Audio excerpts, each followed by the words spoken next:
لا حول ولا قوة إلا بالله العلي العظيم. أعوذ بالله السميع العليم من الشيطان الرجيم. بسم الله الرحمن الرحيم.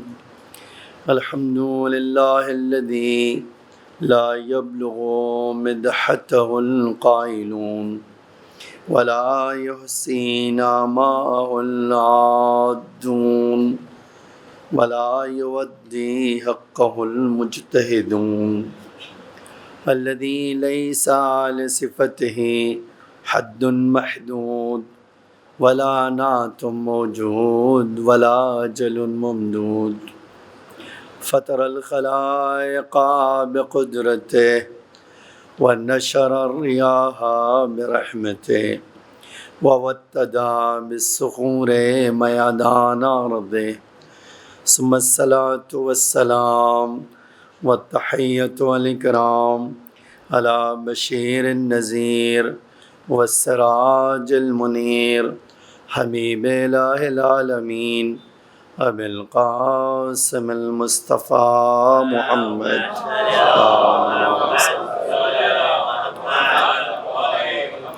وعلى آله الطيبين الطاهرين المعصومين المظلومين الغر الميامين، لا سيما الإمام المبين بقية الله في الأرضين الحجة الثاني عشر الإمام المهدي المنتظر صلوات الله وسلامه عليه.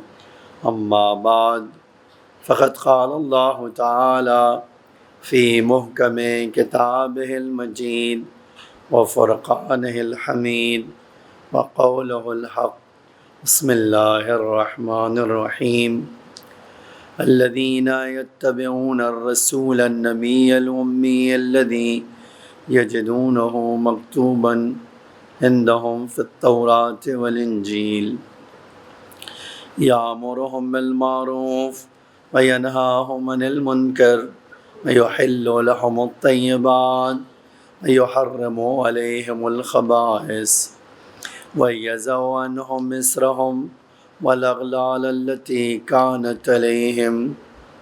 اکشرات پڑھیے محمد وآل محمد صلی اللہ علیہ وسلم. ایک سورہ فاتحہ کی درخواست ہے.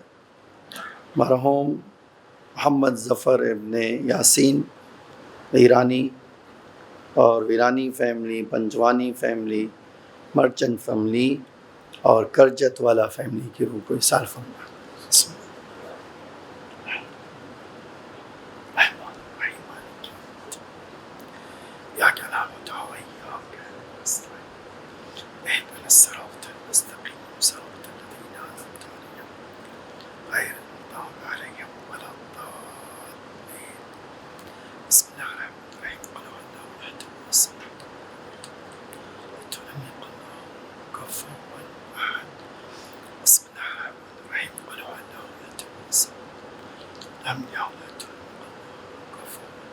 علیکم السلام. ایک اور صلوات پڑھیے محمد وآل محمد.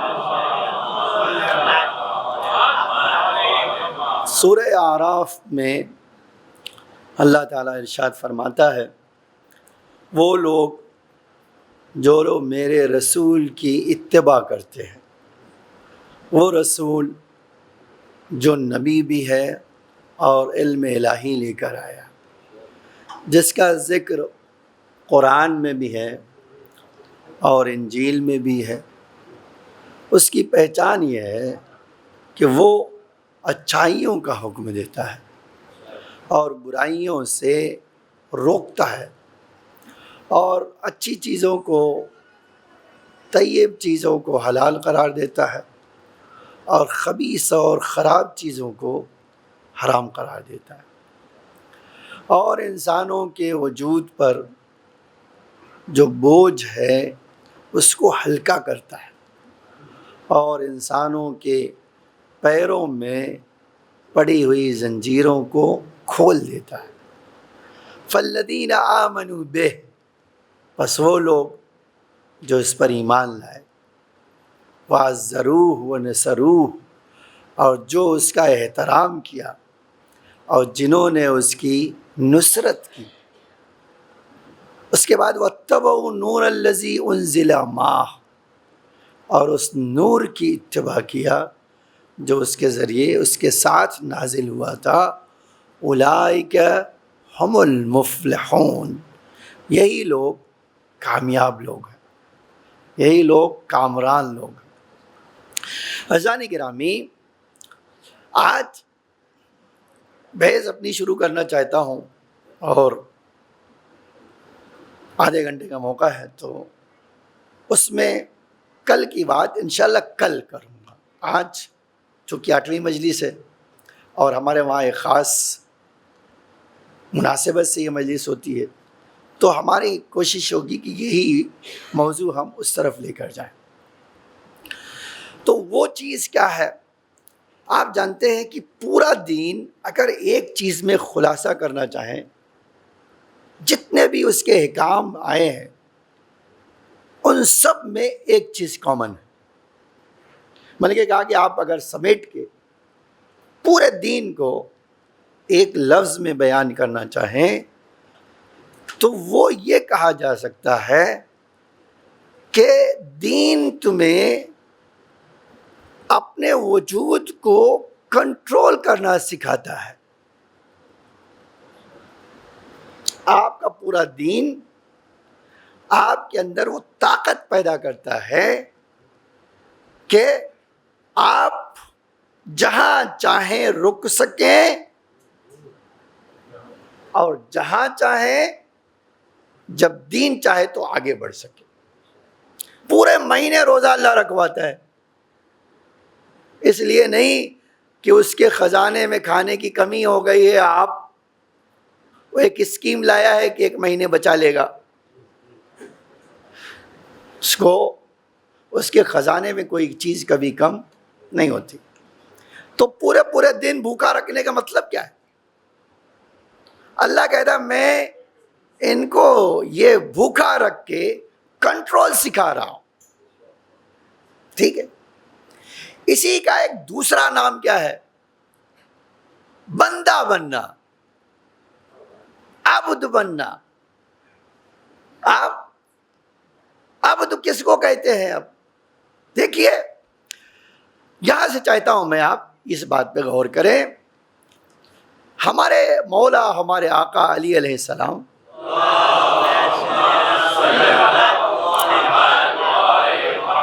ان کی ہر چیز میں انفرادیت ہے.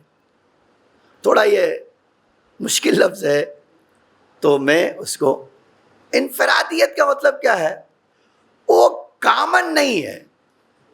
جو کچھ ان کے پاس ہے وہ اسپیشل ہے اور انہی کے لیے.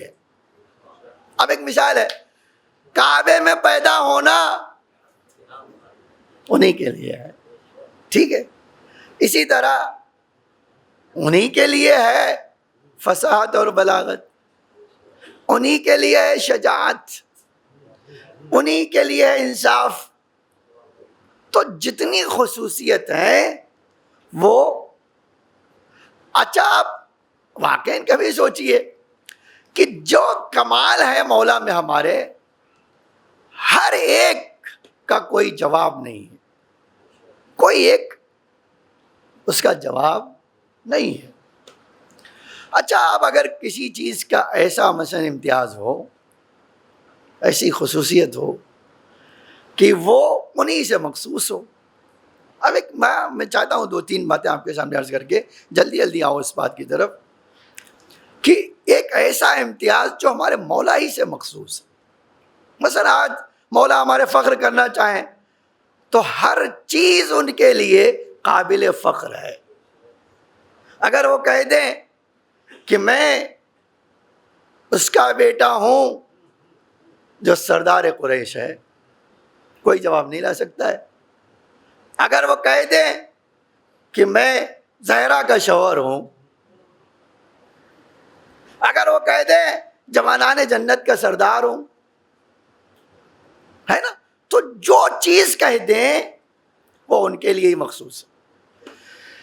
اور ان کے لیے واقعاً وہ فخر کا سبب بنتی ہے. لیکن عجیب چیز یہ ہے کہ امام جو ہے جس چیز کو کہتے ہیں کہ یہ میرے لیے فخر ہے وہ ہو سکتا تھا، نو ڈاؤٹ، ٹھیک ہے.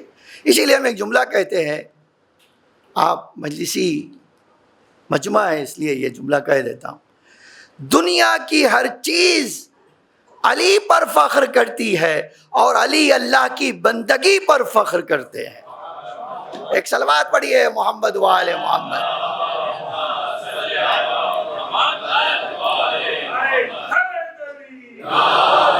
یہ بڑی عجیب بات نہیں ہے؟ امام آج یہ جملہ مناجات میں کہتے ہیں، الہی کفا بی عزن، اے اللہ میری عزت کے لیے کافی ہے. وہ کیا ہے؟ اے اللہ میری عزت کے لیے کافی ہے کہ میں تیرا بندہ ہوں. آپ دیکھو کتنی عجیب بات ہے. آج اللہ نے وہ کمالات ہمارے مولا کو دیے ہیں، جو کہتے وہ انہی سے مخصوص ہے، لیکن ایک کمال کو اپنی عزت کا سبب نہیں بناتے. ایک کمال کو، ٹھیک ہے، جو عزت کا سبب بناتے ہیں وہ کیا چیز؟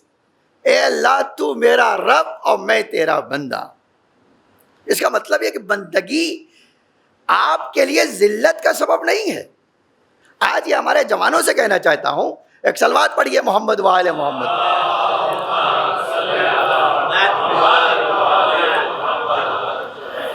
آپ میری طرف متوجہ رہیں گے تو میں بڑی آسانی سے بات کہہ سکوں گا.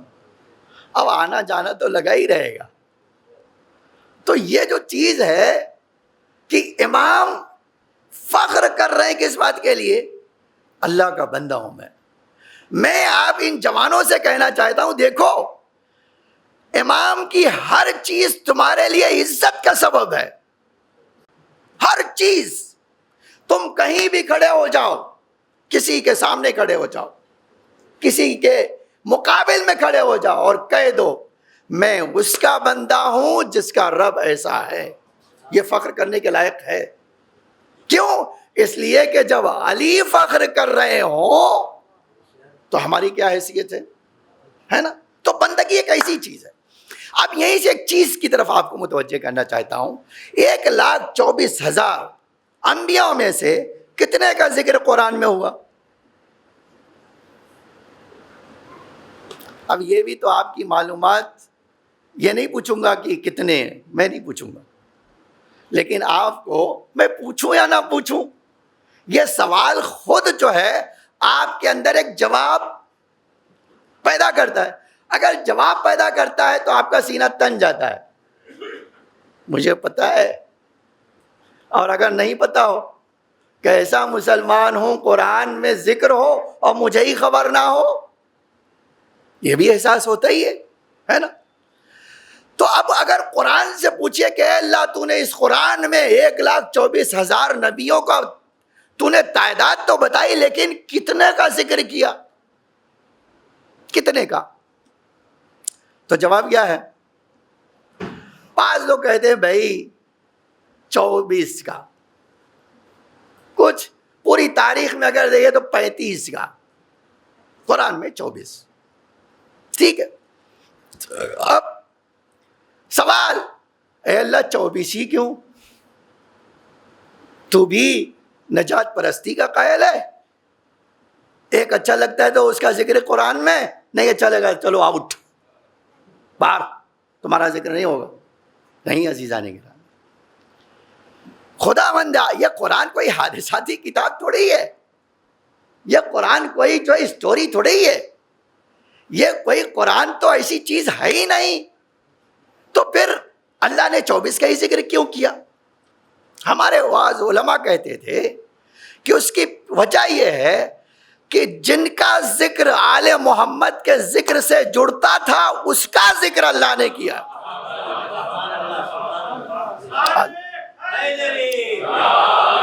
یہ جو ذکر ہوا ہے اس کا کرائٹیریا جو اللہ نے رکھا ہے ان 24 کا، ایک ہی معیار.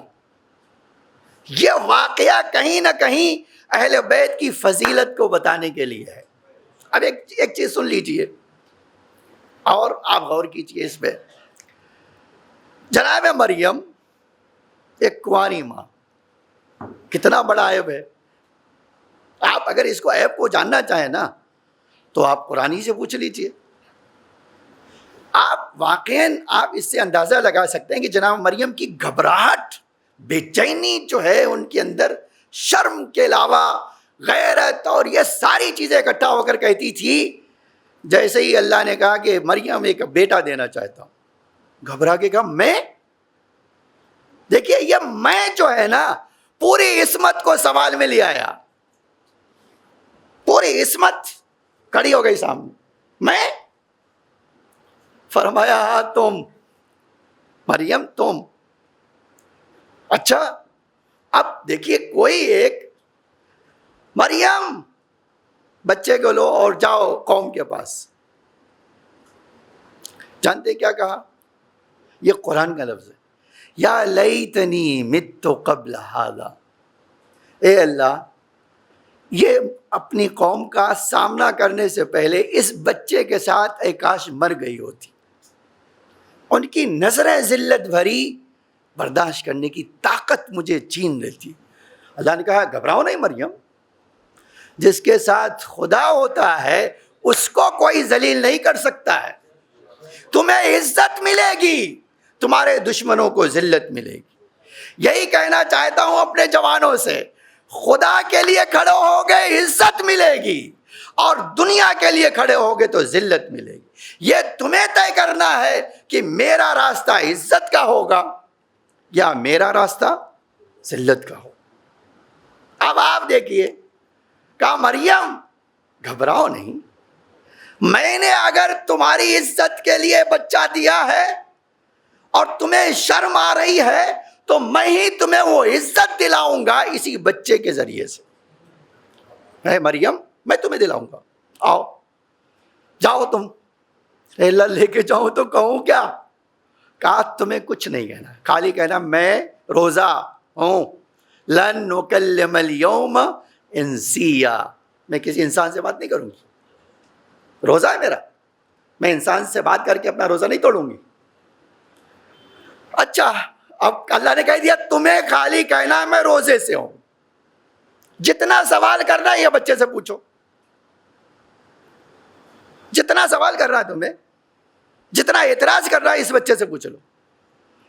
اب لے کر چلی بچے کو. میں آنا چاہتا ہوں جلدی سے وہ پوائنٹ کی طرف کہ اللہ نے ذکر کیوں کیا، اس واقعے کا ذکر کیا کیوں. ہو اب تاریخ لکھتی ہے، آ گئی پورے قوم کھڑی تھی، دوست دشمن سب. دشمن خوش ہو رہے تھے کہ اب پتا چلے گا یہ بڑا تقدس کا ڈھونگ جو رچایا معاذ اللہ، اب پتا چلے گا کہ کتنی مقدس ہیں. ٹھیک ہے اللہ کو کہے کہ پرواہ ہے.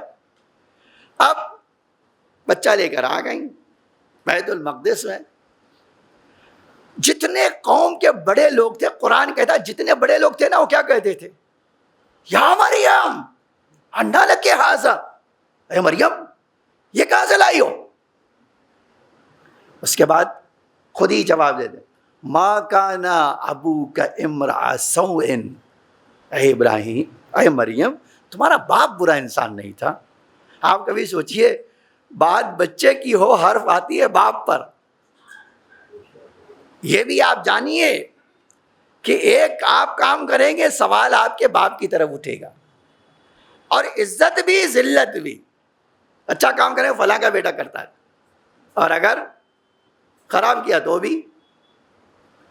اسی لیے امام فرماتے تھے اپنے باپ کے لیے عزت بنو ذلت نہ بنو، گالیاں نہ کھلوانا دعائیں دلوانا.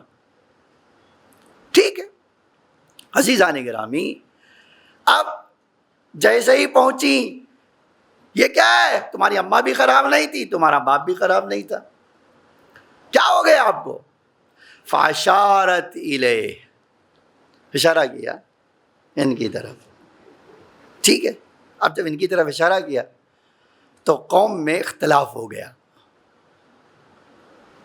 کچھ کہتے تھے کہ یہ کیا ہے اشارہ، بڑے موقع سے چپ کا روزہ رکھ لیا ہے، جواب نہیں دینا ہے. تو چپ کا روزہ رکھ لیا. اور بڑے موقع سے کتنی چالاک ہے یہ دیکھو. اور انہی میں سے بدماش جو تھا اس نے کہا ٹھیک ہے ان کی یہ بھی خواہش پوری کر دیتے. یہ کہہ رہے ہیں یہ بچے سے پوچھ لو, ہم پوچھ ہی لیتے.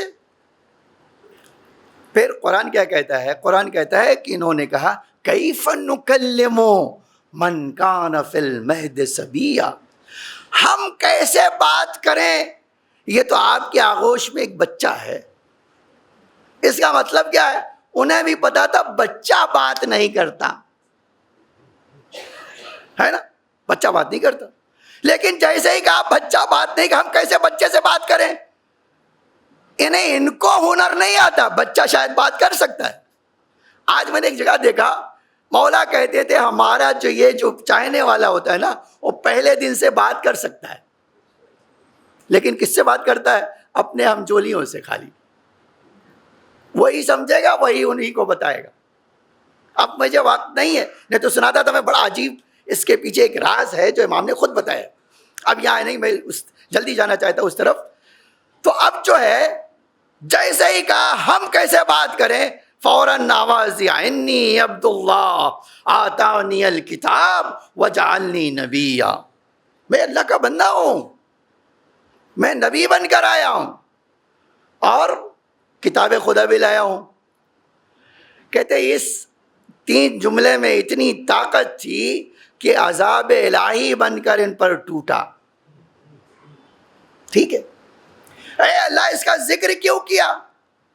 کہا اس کا ذکر اس لیے کیا کہ تم لوگ 1000 سال بعد جب کعبے میں علی کی پیدائش کا ذکر کرو اور رسول کی آغوش میں علی آئے تو یہ قوم ایسی ہے کہ بچہ کیسے بات کرے گا, تو جو نبی بات کر سکتا ہے اسی طرح وسیع بھی بات کر سکتا ہے.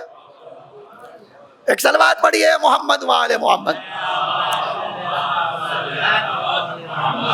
یہ پورے واقعے کا ذکر اللہ نے اس لیے کیا تاکہ علی کی فضیلت ہضم ہو سکے, لوگوں کو پیٹ خراب نہ ہو جائے وہ سن کے.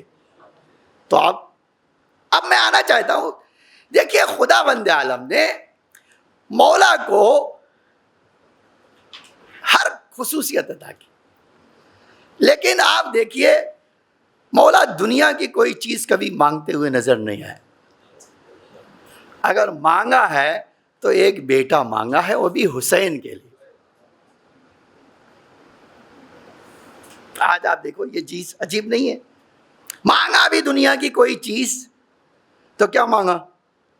میرے حسین کے لیے ایک بیٹا ہو جو میرے حسین کی مدد کرے, ہے نا, ایک ایسا شجاع بیٹا. تو مولا تم تو خود ہی شجاع تھے. اس سے واقعی ایک دوسری چیز بھی پتہ چلتی ہے, ماؤں کی شجاعت, ماؤں کا کردار اولاد میں کیسے ریفلیکٹ ہوتا ہے. علی تلاش کر رہے ہوں تو یہ خود دلیل ہے اس ماں کی عظمت پر. آپ کبھی سوچئے مولا تلاش میں ہو تو خود یہ دلیل ہے. اچھا آپ دیکھیے, پھر میں آنا چاہتا ہوں, دیکھیے یہ جو چیز ہے, یہیں سے ایک چھوٹی سی ڈائیورٹ کر دوں آپ کو, کیوں یہ بندگی کا اتنا بڑا مرتبہ ہے نا سوال کہ بھئی یہ بندگی کا مرتبہ کیوں ہے؟ تو جواب کیا ہے؟ اس کا جواب بہت واضح ہے. اس لیے کہ ساری کائنات خدا کی ہے اور بندہ کیا کرتا ہے؟ اپنے رب کی مرضی کو لے لیتا ہے. اسی مرضی کو لینے کا نام ہی کیا ہے؟ بندہ ہونا. جتنا زیادہ مرضی لے لے اتنا ہی کیا ہوا؟ بڑا بندہ ہوگا, ہے نا. اب آپ اگر کہیں تو اسی سے آگے تھوڑی بات بڑھ جائے, اور بات کیسے کہ خدا بند عالم نے رسول کو بھیجا. کیوں رسول کو بھیجا؟ اس لیے کہ اپنے شدت حجاب اور نور کی بنا پر وہ آ نہیں سکتا, اور ہم شدت کثافت کی بنا پر اس تک جا نہیں سکتے. اب تھوڑا اور اس کو اور ہلکا کر دیتا ہوں میں. ایک صلوات پڑھیے محمد وآل محمد. دیکھیے آپ اور میری یہ آنکھوں میں طاقت نہیں ہے سورج کو دیکھ سکے, تو کیا کرتے ہیں ہم؟ سورج گرہن دیکھنے کے لیے ڈاکٹر کہتے ہیں ایک ایکس رے لے لو، دیکھ لو پیچھے سے۔ بالکل یہی حال ہے ہمارا، ہم خدا تک ڈائریکٹ نہیں پہنچ سکتے۔ اس سے کیا کیا؟ ایک میڈیٹر رکھا جس کو ایک پہلو نورانی ہے، اس لیے اللہ کا رسول کہتا ہے میں نور خدا سے خلق کیا گیا ہوں، ٹھیک ہے۔ دوسری طرف وہ کیا ہے؟ مادی ہے۔ مادی کیا؟ یعنی اس میں جسمانی خصوصیت پائی جاتی ہے، جو ہم ظلمت کہتے ہیں وہ یہی ظلمت یہی ہے، یعنی باڈی میں ہماری جو ہے وہ کیا ہے؟ اس میں تاریکی ہے۔ یعنی تاریکی کیا؟ اس تاریکی کا مطلب ہے اس دیوار سے آگے اس طرف کیا وہ نہیں دیکھ سکتے، لیکن نور دیکھ سکتا ہے۔ ان دونوں میں فرق یہی ہے۔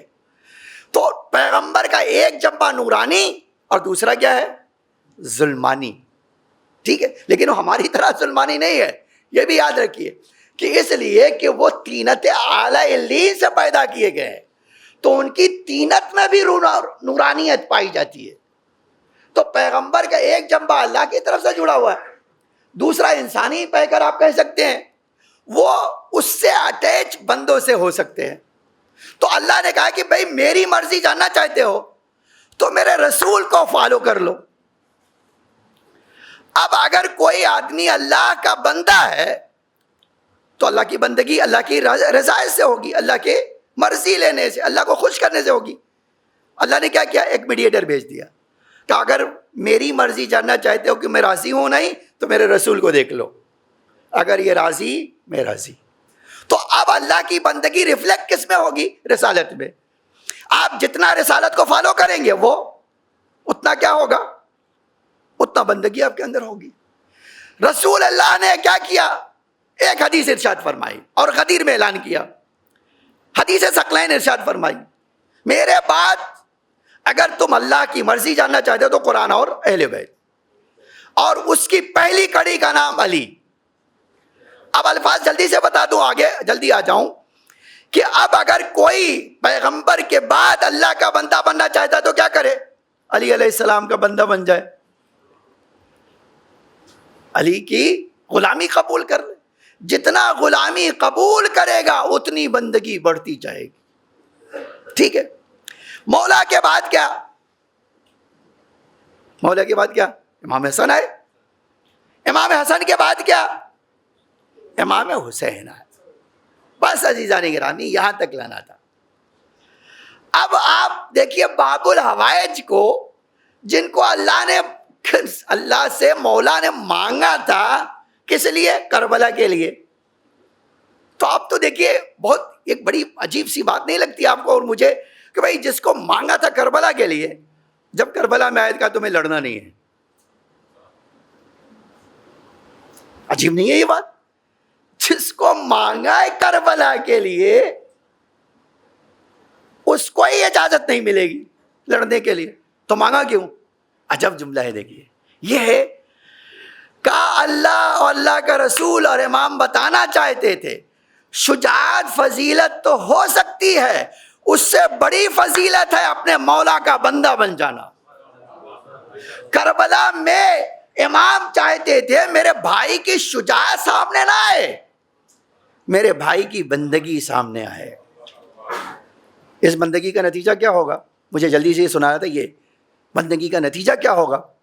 کہ بندگی کا نتیجہ یہ ہوگا جتنا اپنے مولا کی مرضی کے مطابق ڈھال لے گا اللہ اتنا ہی اس کو طاقتور بنا دے گا۔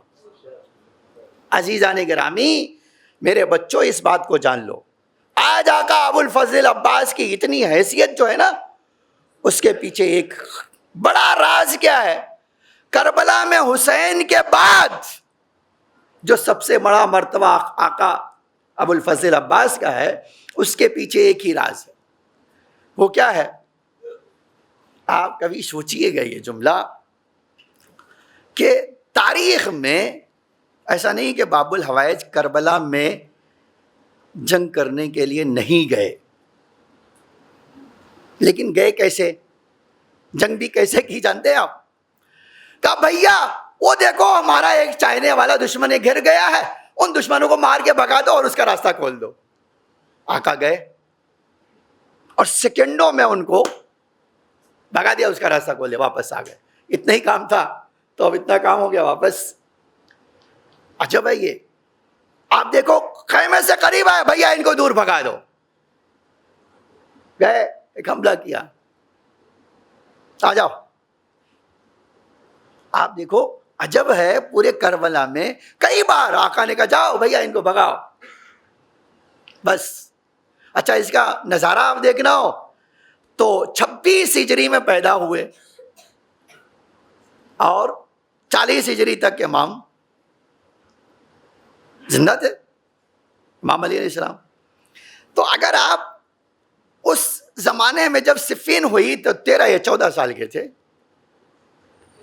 پہلی مرتبہ امام نے جس کو اللہ سے مانگا تھا اور جس کو اپنے ہاتھوں سے جنگی ٹریننگ دی تھی، اس کو جنگ صفین میں لائے. 1.5 سال یہ جنگ چلی، اور جب سخت ترین وقت آیا تو نقاب پہنایا، کہا بھیا جاؤ، بیٹا جاؤ. آج لوگ علی کی شجاعت بھی تو دیکھیں، آخر علی کی شجاعت بھی تو دیکھیں کہ علی نے جس کو فنون جنگی سکھایا ہو وہ ہوتا کیسا ہے. آگے تاریخ کہتی ہے کہ امام نے کہا بیٹا ایسا لباس پہنو جس سے یہ پتہ نہ ہو کہ تم کون ہو، اور منہ پہ باندھ. اب آپ بولیے 14 سال کی عمر میں جب میدان میں آئے تو پورا میدان کہتا تھا علی آ گئے. اچھا اس کے پیچھے ایک راز بھی ہے، اس کے پیچھے ایک راز ہے. راز کیا تھا؟ اس وقت جو ہے 1 بائی 1 جنگ کا سلسلہ چلتا تھا. کہا ہے کوئی مجھ سے لڑنے کے لیے تیار؟ تو معاویہ تو بہت چالاک تھا، آپ جانتے ہیں، اس کو اپنی جان سب سے زیادہ پیاری تھی. اس نے کہا کہ میرے پہلوانوں میں سے کوئی ہے اس کو مقابلہ کرنے کے لیے؟ تو کسی نے کہا کہ یہ شاہزاد جو ہے کہتا ہے 1000 آدمی پہ بھاری ہوں میں، اس سے کہہ دو چلے. اس نے سوچا یہ اچھا موقع ہے، اس کو دیکھ بھی لو، اور اگر نہیں مر جائے گا تو اسے چھٹکارا مل جائے گا کہ بھائی یہ ہمیشہ ڈر نہ ہو کہیں قبضہ نہ کر لے. تو دونوں مقصد حل ہوئے، چلو تم جاؤ جاؤ، دیکھو بلا رہے ہیں، جاؤ سامنے لڑو. اس نے کہا ہے تم کو شرم نہیں آتی؟ میں 1000 آدمی میں بھاری پڑتا ہوں اور تم کہہ رہے ہو یہ لڑکے کے سامنے جاؤ. نہیں میرے 7 بیٹے ہیں، میں ایک کو بھیج دیتا ہوں، وہ اسے آرام سے لڑ لے گا. آج ہمارے پاس تاریخ کہتی ہے آئے تو باپ کی طرح لڑے. کہا حملہ کرو، آیا ہو نا تم ہم سے لڑنے کے لیے، حملہ کرو. کوئی دشمن کو موقع اس طرح دیتا ہے وہ علی کا لال ہی ہو سکتا ہے. کہا حملہ کرو، حملہ کیا. کہا ہو گیا اب حملہ سنبھالو. بھائی دیکھو 1 بائی 1 کا یہی طریقہ ہے. تم نے حملہ کر لیا نا، پہلے موقع تمہیں دیا ہے، اب تم سنبھالو سنبھالو. ایک وار میں 2 ٹکڑے کیے. اب تو پورے فوج، معاویہ نے دیکھا، کہا دیکھ دیکھ تیرا دیکھ کیا ہوا. کہا دوسرا بھیج دیتا ہوں. تاریخ نے کہا 7 کے ساتھ کہا پہلے حملہ کر لو. کسی کے دل میں تمنا نہ ہو جائے رہے کہ ہمیں اگر موقع ملا ہوتا تو ہم علی کے لال کو بتاتے. کہا تمہاری حسرت بھی پوری کر دیں گے اور تمہیں زمین میں گاڑ بھی دیں گے. یہ ہماری طاقت، ہماری شجاعت. تمہیں جاننا ہے تو آؤ. 7 کو مار دیا تو غصہ اس کا آسمان پہ چڑھ گیا. آیا تو نے میرے 7 بیٹے کو مار کر میرا دل داغدار کر، تیری بھی حسرت پوری کر دیتا ہوں، چل حملہ کر، آؤ حملہ کرو. اب دیکھیے اب تک تو وہی کہتے ہوئے بچے ہیں اور آئے، اب تو 1000 فوج پہ بھاری پڑنے والا ہے. کہ حملہ کرو. کہا ہمیں کہہ رہے ہیں؟ کہا ہاں تمہیں کہہ رہے ہیں حملہ کرو، حملہ کرو. حملہ کیا. کہا کر لیا، اب ہمارا حملہ دیکھو، بچا لو اپنے آپ کو. بچتا وہی ہے جو بھاگ جاتا ہے، اس کے علاوہ بچنے کا کوئی طریقہ نہیں ہے. ایک ہی وار میں 2 ٹکڑے کی. علی نے جس کو جنگی فنون سکھایا ہو. اب یہ پورے مجمع میں اختلاف ہوا ہے کون یہ. آجا مجمع کہتا تھا وار علی کا ہے تو علی ہی ہے. بس انہوں نے کیا کیا ہے, جان بوجھ کے چہرہ چھپا لیا. دوسرا کہہ رہے نہیں نہیں علی نہیں, بہت کم سن لگتا ہے. تو امیر شام نے کہا بھائی دیکھو علی کی ایک پہچان ہے, تم ایک کام کرو, پتہ چل جائے گا ولی ہے یا ان کا بیٹا ہے یا کوئی اور ہے, پتہ چل جائے گا. کیا کروں؟ کہا کرنا یہ ہے تمہیں کہ ایک ساتھ حملہ کرو. علی ہوں گے تو بھاگیں گے نہیں, پوری فوج کو دوڑا دیں گے, خود نہیں دوڑیں گے تمہیں دوڑا دیں گے. اور اگر علی نہیں ہوں گے تو فوج اتنی بڑی آتے ہوئے دیکھتے ہوئے پیچھے ہٹ جائیں گے. اس نے کہا پوری فوج سے حملہ کرو. تاریخ کہتی ہے ادھر فوج آئی, ادھر علی کا شیر جھپٹا, اور جب جھپٹا تو سب یہ کہہ کے بھاگے علی آ گئے, علی آ گئے, بھاگ لو جس کو بھاگنا ہے, علی آ گئے. تاریخ کہتی ہے امام نے کہا بیٹا بس آ جاؤ, مجھے بس تمہاری اتنی ہی شجاعت دکھانا تھا, میرے لال اب کوئی اور شجاعت نہیں. اب میں ایک دوسرا پہلو دکھانا چاہتا ہوں. آپ جانتے ہیں مقتل میں نے دیکھا کہ آقا جیسے ہی کوئی بچہ سامنے آتا تھا یا آقا سامنے بچے کے آتے تھے, وہ ہاتھوں کو پہلا دیکھ کے کہتا تھا چچا پیاسا ہوں میں. یہ بہت دشوار مسئلہ تھا آقا کے لیے. خیمے میں جاتے ہیں جہاں مشکیزیں رکھے ہوئے ہیں, عجب منظر دیکھتے ہیں بچے اپنا کپڑا سینہ کھولے ہوئے مشکیزے کو سینے سے لگائے ہوئے, پیاس کی شدت. آج مقتل کہتا ہے, آپ دیکھیے کتنی عجیب بات ہے, یہ مقتل کہتا ہے جب بھی آقا کو بچوں نے دیکھا ہاتھ میں پیالہ لیے ہوئے, چچا پیاسا ہوں, ہائے پیاس. یہ اب آقا کر کیا رہے تھے؟ ہے نا ایک سوال کی کر کیا رہے تھے؟ جواب یہ ہے کہ آقا شب عاشور کنواں کھود رہے تھے کہ میں ان کو کیسے سیراب کروں. اور اب بچوں کو بھی تسکین ہے کہ چچا کنواں کھود رہے ہیں, پیاس سے نجات مل جائے گی, وہ اپنی کوشش کر رہے ہیں. لیکن آپ اور میں, آپ کبھی سوچئے کہ بھائی آقا یہ کوشش کر رہے ہو حملہ کر کے. آج ہمارے پاس تاریخ ہے 4000 تیر انداز تھے اور صبح سے آقا نہیں گئے. جب امام نے کہا بھیا پانی لاؤ, گئے. تاریخ کہتی ہے ان کو سیکنڈ نہیں لگا دریا پہ قبضہ کرنے کے لیے. تو ایک سوال ہے کہ 4000 تیر انداز ایک طرف ہوں تو حملہ کیوں نہیں کیا انہوں نے؟ تاریخ کہتی ہے ادھر دیکھا تو یہ کہتے ہوئے بھاگے بھاگنا ہو بھاگ لو. یہ روب عباس ہے, کسی کو اس دریا پہ رکنے نہیں دے گا. ایک طرف اتنی شجاعت ہے, ایک طرف اتنی بے بسی ہے کہ بچوں کے سامنے جب بچے روتے ہیں اور آتے ہیں چچا پیاسا ہوں, تو اب پانی کا انتظام کیسے کروں؟ اسی لیے مقتل کا یہ جملہ سن لیجئے. عزیزان گرامی, یہ مصائب کی راتیں ہیں تو تھوڑا زیادہ مصائب پڑھنا چاہتا ہوں.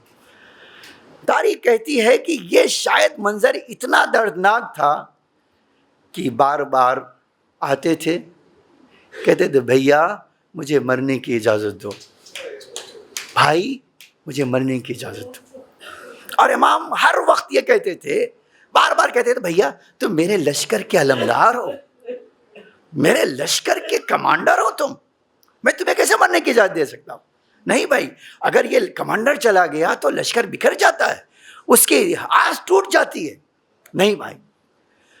تاریخ کہتی ہے جب بھی نونہالوں کا لاش اٹھایا, آپ کبھی سوچئے جن بچوں کو خود پالا ہو, جن کو فنون جنگی سکھایا ہو, جو بہنوں کے چشم و چراغ ہوں, جو بھائیوں کی نشانیاں ہوں, ان کی لاشیں اٹھا کر لا رہے ہیں تو کہتے بھیا مرنے کی اجازت دو۔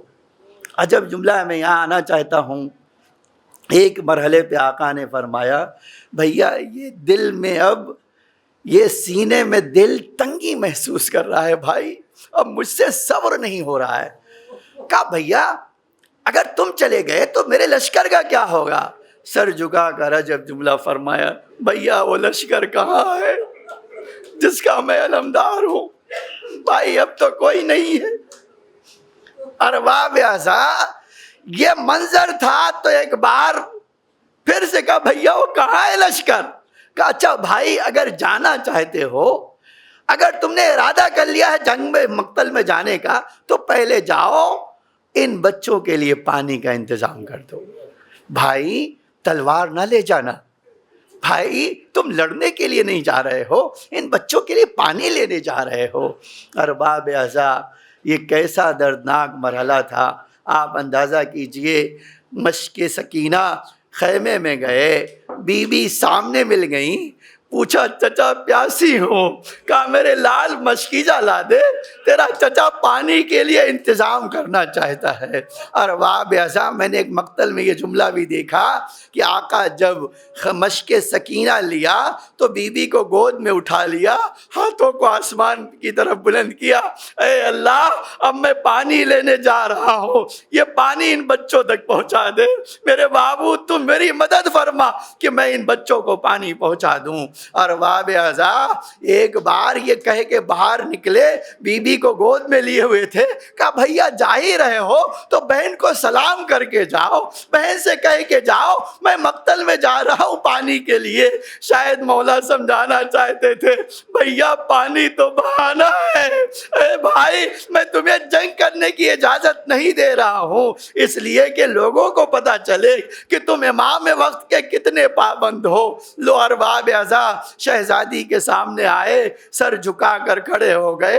آقا کی عادت یہ تھی کچھ کہنا چاہتے تھے تو کہتے نہیں تھے جب تک بیوی نہ پوچھ لیں کہ بھائی کوئی مقصد سے آئے ہو، کوئی غرض سے آئے ہو۔ سر جھکا کر کھڑے تھے، بیوی کو اپنی آغوش میں لیے ہوئے تھے۔ پوچھا بی بی نے، جناب زینب نے پوچھا بھیا کچھ کہنا چاہتے ہو؟ کہا بھائی نے فرمایا ہے، آقا نے فرمایا ہے ان بچوں کے لیے پانی کے لیے سبیل کرو، میں پانی لینے جا رہا ہوں۔ ارباب اعضا بی بی سمجھ گئی، ایک بار سیدانیوں کو بلایا، اے سیدانیوں آؤ آؤ میرے قریب آ جاؤ، میرے قریب آ جاؤ۔ سیدانیاں آئی، کہا ایک میں نے اپنے بابا سے حدیث سنی تھی، میرا بابا مجھ سے کہہ کے گیا تھا زینب جب تیرا عباس سلام کرنے آئے تو جان جانا اب تیرا بھائی واپس نہ آئے گا۔ اے سیدانیوں تم سے ایک وعدہ میں نے مدینے سے کیا تھا، اے بیویوں مجھے زینب کو معاف کر دینا۔ ارے میں نے کہا تھا میرا شیر زندہ رہے گا، تمہارے پردوں کی حفاظت رہے گی، لیکن میرا شیر جا رہا ہے، مجھے معاف کر دینا۔ بھیا جاؤ جاؤ، میں نے تمہیں اجازت دی۔ اجازت ملی، اجازت ملی، آقا کے پاس آئے۔ بس عزیزان گرامی 2-3 منٹ اور زحمت مکمل کرنا چاہتا ہوں، آپ کی آواز بلند ہے، ایک بات اور کہنا چاہتا ہوں۔ جو مضطر ہے، جو پریشان ہے، جو دعائیں کرنا چاہتا ہے، عباس کی غربت کا واسطہ دے کر یہ مانگ لینا کہ اللہ آقا کی ہمارے کوئی حاجت پوری نہ ہوئی، اسی عباس کا واسطہ آج ہمیں خالی ہاتھ واپس نہ کرنا۔ ارباب اعضا اب باہر آئے، باہر آئے، بس ایک جملہ سنیے، تاریخ کہتی باہر آئے، بھیا اجازت لے لیا، بھیا اجازت لے لیا۔ بی بی اب اترو اور انتظار کرو، اپنے چچا کا پانی لینے جا رہا ہے۔ تاریخ کہتی ہے بی بی کو جیسے اتارا خیمے میں دوڑ کر گئی، بچوں کو بلایا، کہا درے خیمے میں بیٹھو، میرا چچا پانی لا رہا ہے۔ ابھی تھوڑی دیر میں تمہاری پیاس بجھ جائے گی۔ اور باب اعزا یہ مرحلہ پورا ہوا، حسین کا بھائی جانا چاہتا تھا، گھوڑے پہ سوار ہوئے، آقا نے علم لیا، بھیا ایک لمحے کے لیے مجھے علم دے دو۔ علم لیا، تاریخ کہتی علم کو جھکایا، ہاتھوں سے لکھا انا للہ و انا الیہ راجعون۔ اور باب اعزا نصر من اللہ، حسین نے نہیں لکھا، انا للہ لکھا۔ کہا بھیا جاؤ صدارو۔ اور باب اعزا شہزادے نے اپنے آپ کو فرات میں ڈال دیا، فرات سے مشکیزہ بھر کر خیمے کی طرف رخ کیا۔ تاریخ کہتی ہے گھوڑا دوڑاتے جاتے تھے، ایک جملہ کہتے تھے، اے اللہ یہ پانی میری سکینہ تک پہنچا دے، اے اللہ میری سکینہ پیاس ختم ہو جائے۔ لو ارباب اعزا ایک مرحلہ اور پورا ہوا کہ ایک ملعون نے دائنے بازو پہ حملہ کیا، ارے بازو کٹ کے گرا، تھوڑی دور آگے بڑھے، تاریخ کہتی ہے دوسرے بازو پہ حملہ ہوا۔ بس ایک جملہ سن لو، 1 منٹ کے لیے روکنا چاہتا ہوں، ہاتھ کٹ گئے، بے بسی کتنی ہوگی، بس اس بات کو محسوس کر لو، اور مجلس ختم کر لیا میں نے۔ اور باب اعزا ہاتھ کٹ گئے، تاریخ کہتی ہے اب ایک واقعہ سنانا چاہتا ہوں اور اسی میں مجلس سمیٹ لینا چاہتا ہوں۔ شیخ جعفر کاشف الغطا کہتے ہیں میں باب الحوائج کے روضے میں بیٹھا تھا، وہ تابوت لے کر آیا، تابوت زمین پر رکھا، ایک بار آقا کے روضے کو مخاطب کیا، آقا میرے دنیا میں اس ماں کے علاوہ کوئی نہیں ہے، میری ماں ضعیف ہے، بیمار ہے، لیکن آقا میرا کوئی نہیں ہے، اس لیے میری ماں کی زندگی مجھے واپس کر دو۔ تاریخ کہتی ہے اس کے بعد روضہ ہلانا شروع کیا، مجھے میری ماں کی زندگی دے دو۔ شیخ جعفر کہتے ہیں میں اٹھا، بیٹا اس طرح بات نہیں کی جا سکتی، تیری ماں بہت ضعیف ہے، مرنے کی کگار پہ ہے، بیٹا جاؤ کفن کا انتظام کرو، دفن کا انتظام کرو، چند منٹ کے بعد یہ مر دنیا سے رخصت ہو جائے گی۔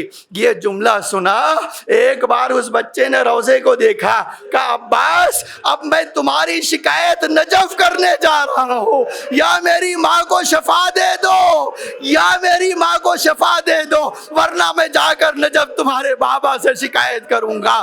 یہ کہتے شیخ جعفر میں دہل گیا، میں تڑپ گیا، میں بے چین ہو گیا، ارے غلام کہیں آقا سے ایسی باتیں کرتے ہیں، لیکن دیکھا وہ بچہ اور ایک بار روضے سے نکلا، کتنی دیر ہوئی پر دیکھتا ہوں پلٹ کے آیا، اس کی ماں تابوت سے نکلی اور طواف کرنا شروع کیا، بچہ آیا ماں کا ہاتھ پکڑا، روضے کا طواف کرتا تھا، ایک جملہ کہتا تھا اے زینب کے بھائی تمہارا شکریہ، اے زینب کے بھائی تمہارا شکریہ، تم نے میری ماں کو دوبارہ زندگی دے دی ہے، آقا میں تیرا شکر گزار ہوں۔ طواف مکمل ہوا، بس 2 جملے عزیزوں، آپ جب تک سوچیں گے گریا کریں گے۔ تاریخ کہتی ہے جب یہ بچہ ماں کے ساتھ نکلنے لگا، شیخ جعفر آگے بڑھے، بیٹا مجھے نہیں بتاؤ گے کہاں گئے تھے اور واپس آئے تو ماں کو شفا کے ساتھ لے جا رہے ہو؟ ایک بار اس بچے نے دیکھا، شیخ جعفر کو دیکھا، کہا شیخ تم نہیں کہتے تھے کہ جاؤ کفن دفن کا انتظام کرو؟ کہا بیٹا مجھ سے غلطی ہو گئی، میں نہیں سمجھ سکا، تیرے توسل کو نہیں جان سکا، لیکن بیٹا مجھے معاف کر دے اور بتاؤ تو صحیح ماجرا کیا ہوا؟ کہا شیخ میں حرم سے نکل کر نجف دوڑتا جا رہا تھا، روتا جا رہا تھا، مولا کو مخاطب کرتا جا رہا تھا، کہتا جا رہا تھا مولا دیکھو آپ کے عباس نے میری ماں کو شفا نہیں دیا، سب کو شفا ملتی ہے، میری ماں کو شفا نہیں دیا، یہ کہتا جاتا تھا۔ کربلا سے باہر نکلا، میں نے آہٹ سنی، کسی کے آنے کی آواز سنی، اب جب مڑ کے دیکھا ایک لہیم شہیم گھوڑے پر کوئی آقا میری طرف پیچھے سے آ رہے تھے، ایک بار گھوڑا دوڑا کر آگے آئے، کہا بیٹا کہاں جا رہے ہو؟ کہا نجف جا رہا ہوں۔ کہا کس لیے جا رہے ہو؟ کہا عباس کی شکایت کرنے جا رہا ہوں۔ کہا بیٹا اب شکایت کرنے کی کوئی ضرورت نہیں ہے۔ کہا کیوں؟ کہا جاؤ تمہاری ماں شفا پا چکی ہے، جاؤ پلٹ جاؤ۔ اس نے کہا میں اتنی دور آ چکا ہوں، پیدل آ چکا ہوں، اگر میں جاؤں گا میری ماں کو شفا نہ ملی تو میری زحمت دوبارہ ہو جائے گی۔ ایک بار آنے والے نے عجب جملہ کہا، ارباب ایسا، اس نے کہا بیٹا چلو، اگر تمہاری ماں کی شفاعت نہیں ہوئی ملی، شفا نہیں ملی، میں تجھے اسی گھوڑے پر نجف پہنچاؤں گا، تو آ میرے ساتھ بیٹھ جا۔ یہ کہنا تھا لو ارباب ازا 2-3 منٹ اور مجھے موقع دو، میں یہ بات اپنی مکمل کر دوں۔ آج گریہ کی شب ہے، بھلے آپ کا 5 منٹ چلا جائے، لیکن یہ بات سنا کر ایک روایت سناتا اور مجلس ختم کرتا ہوں۔ ارباب ازا وہ کہتا ہے بچہ کہ ایک بار کہا اچھا آؤ میرے پیچھے بیٹھ جاؤ۔ ایک بار میں قریب گیا، کہا آپ کا گھوڑا بہت بلند ہے، آپ کا گھوڑا بہت بلند ہے، اور آپ مجھے اگر ہاتھ دے دیں تو میں آپ کے پیچھے بیٹھ جاؤں۔ ایک بار عجب جملہ کہا، اے بیٹا ارے یہ ہاتھ تو میں نے اپنی باقا پر قربان کر دیا، میرے لال میرے پاس ہاتھ نہیں۔ ارباب ازا کہتا یہ کہا، گھوڑا بٹھایا، میں بیٹھا اور آ کر مجھے یہاں پر چھوڑا۔ ارباب ازا بس بات میں نے مکمل کر لی۔ آقا خود کہتے ہیں شیخ سید کاظم سے جا کر کہو میرے ذاکر کو میرا مصائب نہیں پڑھتا ہے، میرا مصائب نہیں پڑھتا۔ سید کاظم کے پاس دوست آیا، وہ آقا نے مجھے تمہارے پاس بھیجا ہے، جا کر سید کاظم سے کہہ دو میرا مصائب نہیں پڑھتا۔ کہا تم تو دیکھتے ہو نا میں آقا کا کیسے مصائب پڑھتا ہوں۔ کہا ہاں میں نے آقا سے کہا کہ آقا میں نے خود مجلس سنی ہے۔ کہا نہیں، اس سے جا کر کہہ دو میرے ہاتھ جب قلم ہو گئے اور میری پیشانی پر ایک تیر لگا، ارے یہ تیر نہیں تھا، میں نے سر سے جھٹکنے کی کوشش کی لیکن تیر اتنا زیادہ بے ہوش ہو چکا تھا میرے سر جھٹکنے سے نہیں نکلا۔ کہ ایک بار خیال آیا ہاتھ نہ صحیح، اس تیر کو 2 زانوؤں میں پکڑ کر کھینچ لوں۔ آقا کہتے ہیں خود میں نے سر جھکایا تیر نکالنے کے لیے، ملعون نے گرز مارا۔ ارباب ازا گرز مارنا تھا، علی کا شیر کربلا کی زمین پر آیا، مولا کو آواز دی، آقا سرانے پہنچے، گود سر میں اپنی گود میں سر لیا۔ بس ارباب ازا 1 منٹ اور زحمت ختم۔ تاریخ کہتی ہے سر گود میں لیا، آقا نے ہٹا لیا، دوبارہ لیا ہٹا لیا، تیسری بار آقا نے پوچھا بھیا آنے میں نے دیر کر دی؟ کہا نہیں شہزادے آپ نے آنے میں دیر نہیں کر دی، یہ غلام یہ سوچ کر ہٹا رہا ہے تھوڑی دیر کے بعد زمین کربلا ہوگی، زہرا کا لال ہوگا، کوئی سہارا دینے والا نہیں۔